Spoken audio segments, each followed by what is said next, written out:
Book of Heaven, Volume 20, September 23, 1926. How one who must do universal goods must make up for all.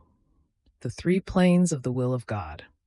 I was fusing all of myself in the holy divine volition, with the piercing in my soul of not having seen my sweet Jesus. While trying to do my acts in his will, since I did not feel him together with me, oh, how I felt a piece of myself being torn away. So I felt my little and poor existence being torn to shreds without Jesus, and I prayed that he would have pity on me and come back quickly to my poor soul.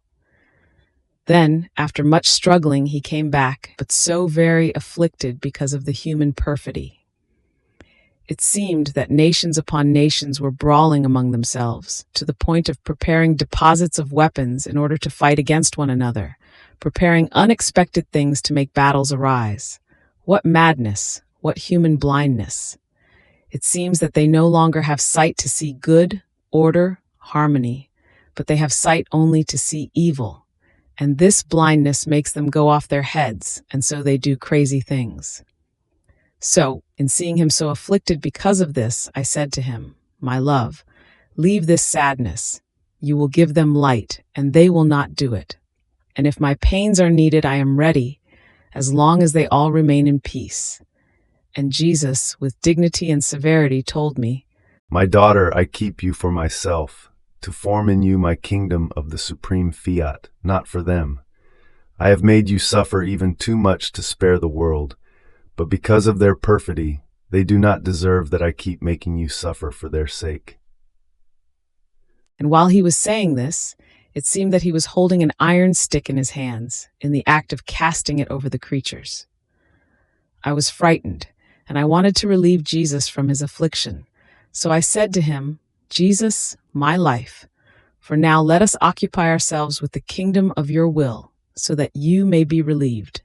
I know that giving you field to let you speak about it is your joy, your feast. Therefore, your acts flow with me, within mine, so that, with the light of your will, more than sun, they may invest all creatures, and I may constitute myself act for each act, thought for each thought. I will enclose everything. I will take all of their acts as though in my power, in order to do everything that they do not do for you. And in this way, you will find everything in me, and your affliction will depart from your heart."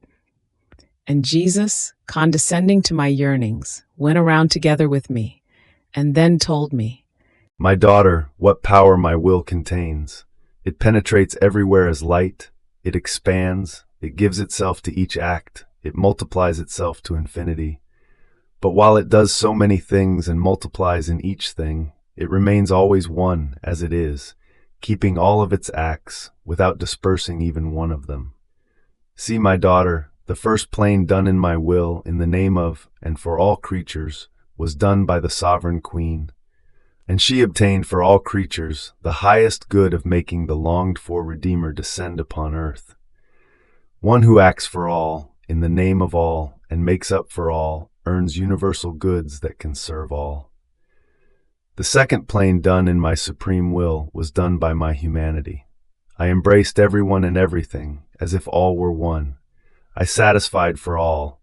I left not even one act of creature without constituting my act in it, so that the glory, the love, the adoration to my celestial Father might be complete for each act of creature. And this impetrated the fruit of my coming upon earth. It earned salvation and sanctity for all. And if many do not take it, it is their fault, not the fault of the giver. Therefore, my life impetrated universal goods for all. I opened the gates of heaven for all.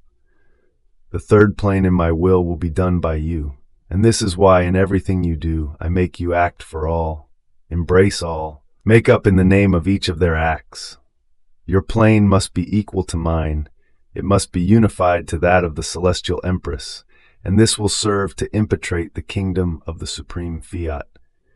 Nothing must escape one who must do a universal good, so as to bind to all creatures the good she wants to give. In order to make up for all, the acts done in my will form double chains, but chains of light, which are the strongest, the longest, not subject to breaking. No one can have the ability to break a chain of light. It is more than solar ray, which no one can shatter, and even less bar its way to whatever place the length and width of the ray want to reach. And these chains of light bind God to give universal goods, and the creature to receive them.